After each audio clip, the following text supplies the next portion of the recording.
Миналата година Даниела Тодорова откри изложба ефирно, а в края на годината преплетено. Има интересни, интригуващи нюанси в тези заглавия.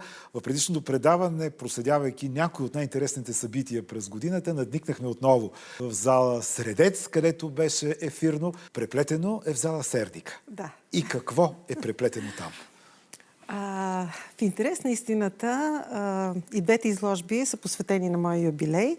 И аз реших, че е хубаво да имат вътрешна връзка, защото едната е по-в началото на годината, другата е съвсем в края на годината.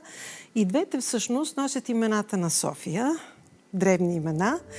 Т.е. те имат някаква връзка помежду си и всъщност името преплетено дойде от едно ключово произведение от първата изложба, която беше ефирно.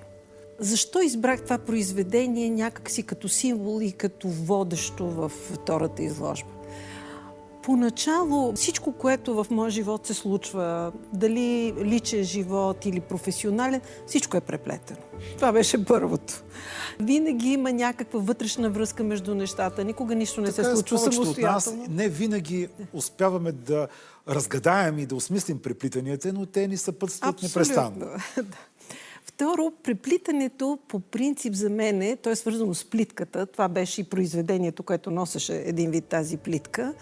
Това е един много древен символ и въобще аз в моето творчество винаги символизма е изключително сериозно заложен и за мен този мълчалив език на символите понякога е много по-силен и много по-говорещ, отколкото много думички, които можем да кажем. И обясняващи. Да. Съгласен съм. И плитката е един много древен символ, който първо е използван в всякакви орнаменти от най-древни времена. И в керамика може да го намерим, и в стенописи, и в дрехи. Да не говорим, че в нашите средновековни ръкописи това е играло много голяма роля и въобще плитката е нещо, което няма само в България. Това го има в цял свят.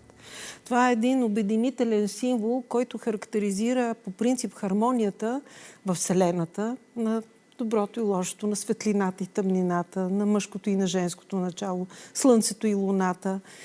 И така аз като човек, който смело може да каже, че в твоето 6-то десетилетие е един много щастлив човек, аз си казах, това име идеално пасва на нещата, които аз чувствам, че всичко в живота ми си има своето място, няма нищо излишно, няма нищо в повече. Даже и изпитанията и предизвикателствата, които съм имала, те са част от това преплетено... Своята логика. Да, от моя живот, който наистина е и в момента тече поне на 5-6 писти едновременно. Знаем. Но това ме радва. Това ме прави такава каквато съм. Добре. Какви преплитания обещава да ти донесе 2024? Честно казано, така вече съм си пожелала няколко неща. Освен личните ми предизвикателства, така имам заложени няколко изложби извън страната. Но едно от големите предизвикателства, всъщност това е отново програмата на София Хартиен Арт Фест.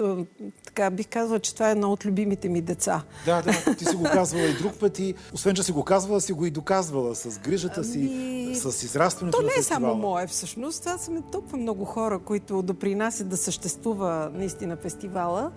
Но в него това, което много ме радва е, че ще има едно сериозно преплитане и развитие на нещата, които до тук сме поставили, особено тази година.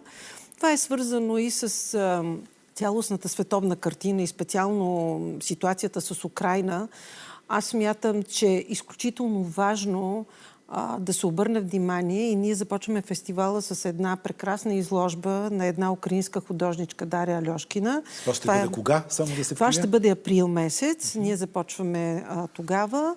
Всъщност тя ще бъде в Триъгълна кула, любимо мое пространство. И всъщност това е едно символично начало за това, че каквито изпитания да има в живота, изкуството е онова, което е твърдина.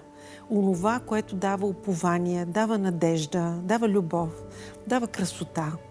И всъщност тук трябва много да благодаря на ЮНИК, или това е Европейското обединение на културните институти, под чиято шапка се случва това събитие и разбира се Украинско посолство. Но това е само началото. И оттам нататък се започва с една поредица от много неща, които се надявам до година, т.е. тази година вече, но малко по-нататъка, да можем да споделиме, защото последните години фестивала се развива почти цялата година. И това се оказва много хубав формат, защото когато е концентрирано в кратко време, много хора много неща не виждат. А така... Освен това има някакъв подчертано събитиен акцент, който винаги ограничава и в избора на зрителите и винаги ни отнема нещо, което иначе в спокойно време през цялата година бихме видели с радост. Точно така е. И всъщност, моята изложба, която сега ще закриеме на 13 януари, тя е препратката между миналата година и настоящата година. Тя дава тон на някои неща, които много ми се иска тази година да направим като акцент. И това е отношението ни към природата. Отношението ни към естествените, здравите неща в живота и в това, което ни заобикаля. Защото темата за изкуственият интелект все повече и повече навлиза. Това ще е нещо, което определено ще го заложим даже в една определена дискусия във фестивала. Но аз мисля, че именно тези неща, които реално съществуват около нас, са нещата, които ни дават усещането за стабилност, да не се изгубиме. Защото новите технологии се развиват толкова бързо, че ние почваме да се изгубваме. Ние не можем нито да ги достигнем, даже мисля, че не можем и да ги разберем до край. И това е тема, която е много важна в нашия ден.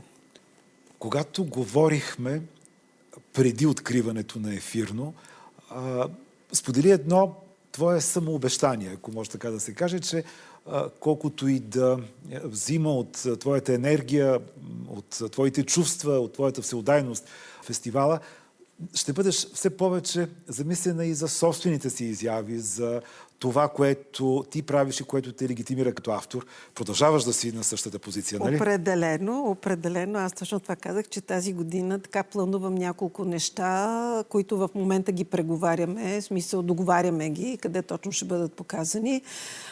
Има едни колекции, които заради пандемията бяха спряни и те са в Аржентина и в Бразилия. И аз много искам тази година да успеем да ги реализираме, защото те достатъчно почакаха.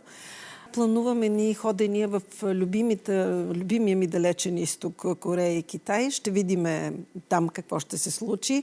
Това вече са едни не просто само лични мои подаръци, които ще ме накарат да се чувствам много наистина щастлива, но те са и свързани и с представянето на колекцията. Защото представянето на колекцията, тя вече е много голяма и много разнообразна.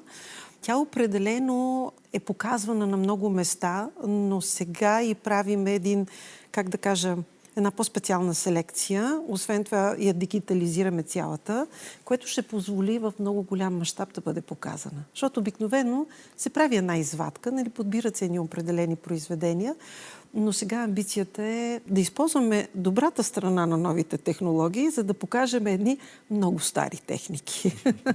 Добре иззвучи. Да. Желая ти една година преплетена с изненадващи и хубави неща.